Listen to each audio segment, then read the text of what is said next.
minute. 25 away from 9. The fact that we have to talk about crime in South Africa on a Monday morning is exactly why we are doing it. There's been a 60% spike in contact crimes. 5,000 people killed between April and June. That's right, you can count it in just months.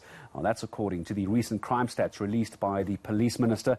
Of major concern, of course, is GBV, gender-based violence, remains a national talking point. Let's try and discuss how to keep safe. It's Mr. Mark Grobbelaar from INpowered. Hello to you, Mark. And I think many people will know you from the organisation INpowered. And I just want to bring Mark in on this because we spoke about our viewer question, desensitised to crime. Very briefly, you think we are? Without a doubt, Gareth. You know, I often say when something happens, when something happens often enough and nothing happens, it almost becomes the norm.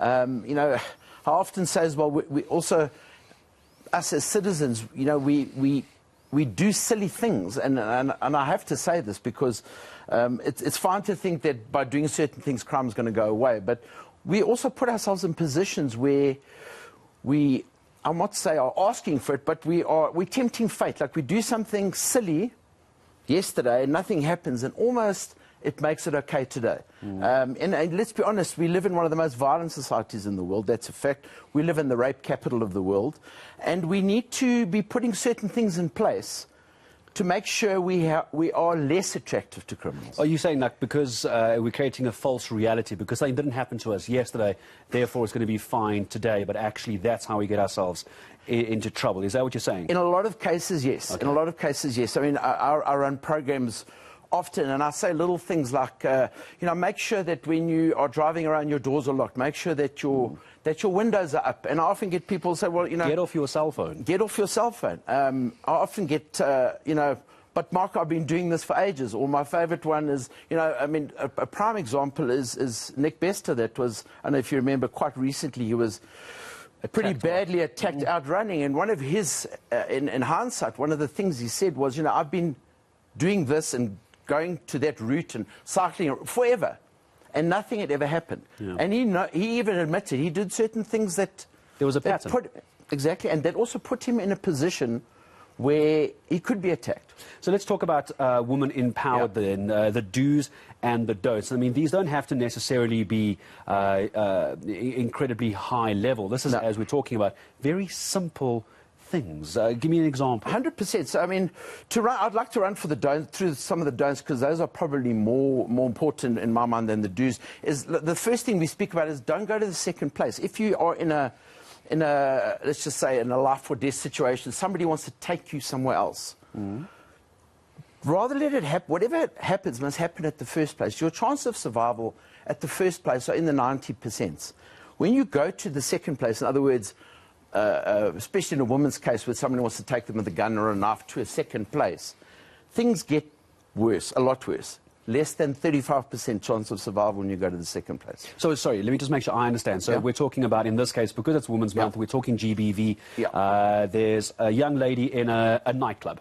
They get approached, someone, a criminal wants to take them from the nightclub to somewhere else. Is that what you mean by the second 100%. Place? Okay, right. Or by using whatever means. Sure. And my whole thing is, whatever happens, let it rather happen at the first place, because your chances are hugely diminished when you go to the second place. Statistically, as I said, less than 35% at the second place, almost nothing at the third place. Just knowing something like that could be, you know, be a huge differentiator in a situation. Another don't I always mention is, do not underestimate or trust anybody. Now, that's a bit of a sweeping statement, I know, but the days of trusting people until they broke your trust are long gone. I believe we need to distrust everybody until they've earned your trust. And by distrust, I don't mean being rude. I'm just saying, I don't know you, I don't trust you. Just because you know something about me. And we need to be very cognizant of social media and the information that's on social media.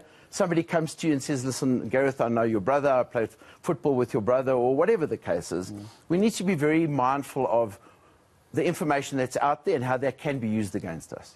And so those are two big don'ts, and those are very important ones. Can you give us a do, perhaps? Perhaps this might be my last question, so let's make it a good one. So my big one is, I talk about layers of safety. We need to understand that the more layers of safety we have, the more layers of safety somebody needs to get through to get to us. Sure. Almost like an onion. And one of the most important layers of safety for me is knowledge and awareness. And, you know, knowing some stuff can make sure you don't get yourself into these situations. Now, a lot of people say, well, you know, Mark, I'm like super aware. And then I say, well, you know, the awareness without knowledge is paranoia. Awareness without knowledge. So it's fine to like be super aware, but if you don't know some stuff, all you're going to do is, you know, give yourself a premature heart attack. Yeah. As opposed to, as we mentioned earlier, walking through life with your head in the clouds, completely unaware of what's happening around us.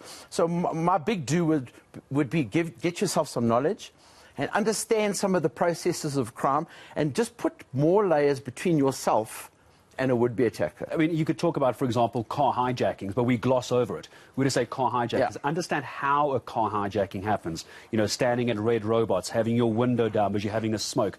Don't do that. Mark, before I say goodbye, I need to very quickly just ask, there's a lot of knowledge you clearly have. Do's and don'ts, we could just touch on it. Yeah. Where can people go to see, speak to you and see what you're talking about? So quickly? all our information is on our website. So it's www.INpowered, so India, November, POWERED.co.za.